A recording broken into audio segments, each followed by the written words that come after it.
ఆచారం. జీవితంలో ఎన్నో కష్టాలు పడి ఈ రోజు సూర్య ఎక్స్పోర్ట్స్ అండ్ ఇంపోర్ట్స్ బిజినెస్ బ్యాంకుల అధినేతగా ఎదిగారు. సాక్షాత్తు ప్రధానమంత్రి ఈ రోజు మిమ్మల్ని చూడడానికి వస్తున్నారు. ఈ సందర్భంగా యువతకు మీరిచ్చే సందేశం ఏంటి? మీరు అడుగుతున్నారు కాబట్టి చెప్తున్నాను. జీవితం అనేది ఒక యుద్ధం. దేవుడు మనల్ని వార్ జోన్ లో పడేశాడు. Be alert, protect your self. లైఫ్లో ఒక గోల్ అంటూ పెట్టుకోండి. కసితో పరిగెత్తండి. పాడాలనుకుంటే కసిగా పాడేయండి, చదవాలనుకుంటే కసిగా చదివేయండి.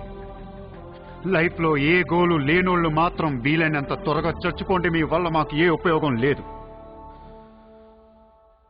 గుర్తుపెట్టుకో, నీకంటే తోపెవడు లేడిక్కడ. నీకేదనిపిస్తే వచ్చి ఎవడి మాట వినొద్దు, మనిషి మాట అసలు వినొద్దు. నీ టార్గెట్ 10 మైల్స్ అయితే aim for the 11th mile. కార్తే దిమ్మ తిరిగిపోవాలి. చల్.